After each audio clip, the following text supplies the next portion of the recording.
নমস্কার, কেমন আছো সবাই? নতুন একটা ব্লগে সবাইকে স্বাগত। তো গত সানডেতে আমরা গিয়েছিলাম পিকনিকে।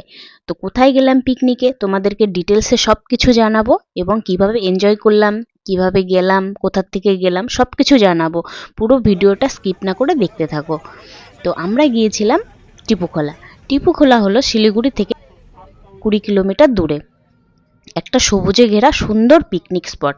তোমরা যারা পিকনিকের প্ল্যান করছো তোমরা কিন্তু অবশ্যই যেতে পারো। আর ডিসেম্বর মাসে এতটা রৌদ্র দিয়েছে আমাদের শিলিগুড়িতে, জানি না আশেপাশে কোথায় কীরকম ওয়েদার, তবে শিলিগুড়িতে কিন্তু দিনের বেলা রোদে দাঁড়ানো যায় না, এতটাই রোদের প্রখর তাপ। তো এরকম যদি ছায়া ঘেরা যদি কোনো জায়গায় পিকনিক করা যায়, পিকনিক মানেই কিন্তু ঠান্ডার মজা। তো পিকনিক যদি এরকম কোনো স্পটে করতে চাও অবশ্যই যেতে পারো টিপুখোলায়। তো টিপুখোলা আমার এই নিয়ে দ্বিতীয়বার। এর পাশে কিন্তু জংলি বাবার মন্দিরও আছে, তোমরা চাইলে ঘুরে আসতে পারো। আমরা কিন্তু আসার সময় জংলি বাবার মন্দির হয়ে বাড়ি ফিরেছিলাম। তো আমরা পিকনিক স্পটে পৌঁছে গেছি। আর পৌঁছে দেখি আমাদের আগে প্রচুর পিকনিক কিন্তু এখানে শুরু হয়ে গেছে।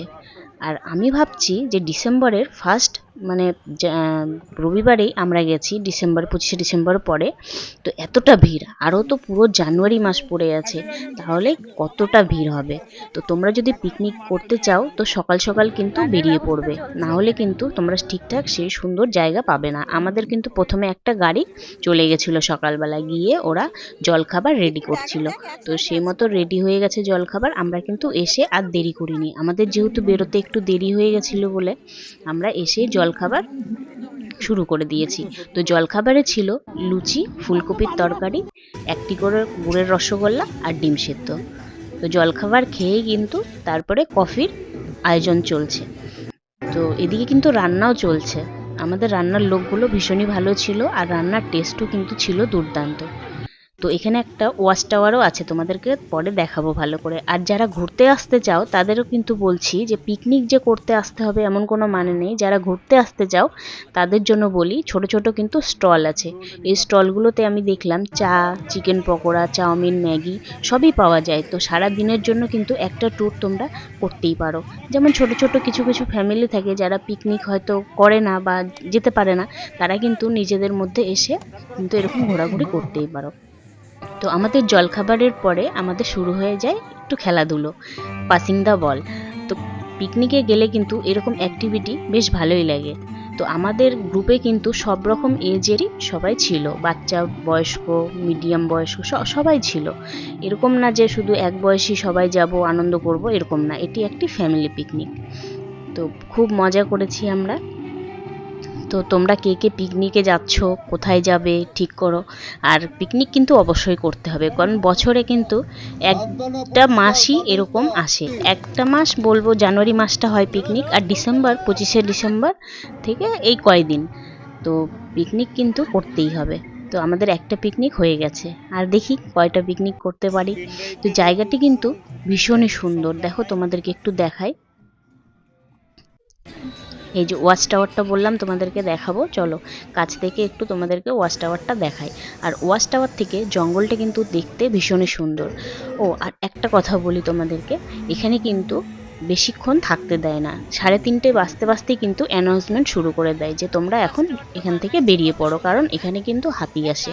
আর পুরো জঙ্গলটাই কিন্তু একদম তারকাটা দিয়ে ঘেরা থাকে।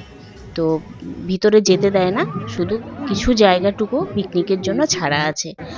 হাতি আসে এখানে, ওর জন্য বেশি দেরি করতে দেয় না, 4টের মধ্যে কিন্তু সবাইকে বেরিয়ে যেতে হবে। ওই জন্য বলছি যারা যাবে তারা কিন্তু সকাল সকাল চলে যেও। আর আমাদের দুপুরের মেনুতে ছিল ডাল, ভাত, বেগুনি, মাছের ঝোল, আর ছিল মাংস আর চাটনি। তো খাবারের টেস্ট কিন্তু বেশ ভালোই ছিল।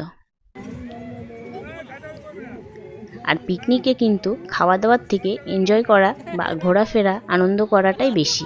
খাওয়া দাওয়া তো হবেই, তার সঙ্গে খাওয়া দাওয়া তো অবশ্যই থাকবে।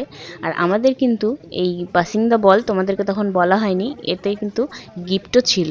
ফার্স্ট সেকেন্ড থার্ডদের জন্য গিফট ছিল, আর সান্ত্বনা প্রাইজ কিন্তু সবার জন্য ছিল। তো আমাদের পিকনিক কিন্তু মোটামুটি এদিকে শেষের দিকে, তখন কিন্তু বাজে 3:30, তখন অ্যানাউন্সমেন্ট হয়ে গেছে। আর এখানে প্রচুর মাংকি আছে। আমরা কিন্তু এবার বেরোনোর পথে, কারণ এখানে বেশিক্ষণ থাকতে দেবে না। বারবার অ্যানাউন্সমেন্ট করছে তোমরা এখন বেরিয়ে যাও, আর টাইম নেই। আর সব ওই যে হাতি আসবে বলে সব কিন্তু তাড়া দিচ্ছিল। তারপরে আমরা ওখান থেকে বেরিয়ে যাই। বেরিয়ে আমরা আসার পথে বললাম যে জংলি বাবার মন্দিরে যাব। তো জংলি বাবার মন্দিরে আমার আগে যাওয়া হয়নি, তো জংলি বাবার মন্দিরে গিয়েছিলাম।